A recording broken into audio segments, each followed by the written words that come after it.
Chhota Udepur police મથક ખાતે ભગવાન જગન્નાથજીની 9મી રથયાત્રાને લઈ શાંતિ સમિતિની બેઠક યોજાઈ। અષાઢી બીજના દિવસે દેશભરમાં રથયાત્રાઓનું આયોજન થાય છે, જે અંતર્ગત છોટાઉદેપુર ખાતે પણ છેલ્લા 8 વર્ષથી રણછોડાઈ ભક્ત મંડળ દ્વારા રથયાત્રાનું આયોજન થાય છે।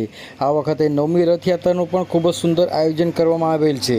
આ રથયાત્રા ભાઈચારા, કોમી એકલાસભર્યા વાતાવરણમાં કાયદો અને વ્યવસ્થા જળવાઈ રહે તે રીતે શાંતિપૂર્ણ વાતાવરણમાં પસાર થાય તે માટે છોટાઉદેપુર જિલ્લા પોલીસ દ્વારા ડીવાયએસપી રાઠોડની અધ્યક્ષતામાં છોટાઉદેપુર પોલીસ મથક ખાતે શાંતિ સમિતિની બેઠકનું આયોજન કરવામાં આવ્યું હતું।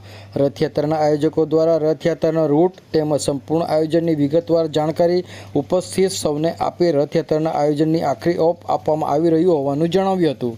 આ બેઠકમાં બંને કોમના આગેવાનોએ છોટાઉદેપુર નગરમાં શાંતિપૂર્ણ માહોલમાં રથયાત્રા પૂર્ણ થાય છે અને આ વખતે પણ થશે તેવી ખાતરી આપવામાં આવી હતી। આ બેઠકમાં ડીવાયએસપી રાઠોડ, છોટાઉદેપુર પોલીસ મથકના પીઆઈ એસી પરમાર, શ્રી રણછોડાઈ ભક્ત મંડળના હોદ્દેદારો અને રથયાત્રાના આયોજકો તેમજ પૂર્વ નગરસેવકો, હિન્દુ મુસ્લિમ સમાજના અગ્રણીઓ ઉપસ્થિત રહ્યા હતા। આવો સાંભળીએ આ અંગે ડીવાયએસપી રાઠોડ શું કહી રહ્યા છે, સાંભળો તેઓના મુખે।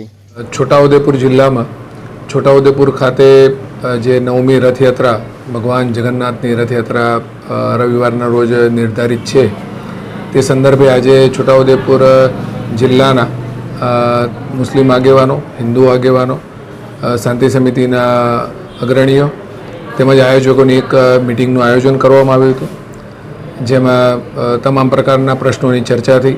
ગત જે યાત્રા હતી એમાં કોઈ મુશ્કેલી પડી હોય તો એના નિરાકરણની ચર્ચા થઈ અને મોટે ભાગે કોઈ ઇસ્યુ નથી। ગઈ વખતની યાત્રા પણ સુખરૂપે પૂર્ણ થયેલી, આ વખતે પણ પૂર્ણ થશે।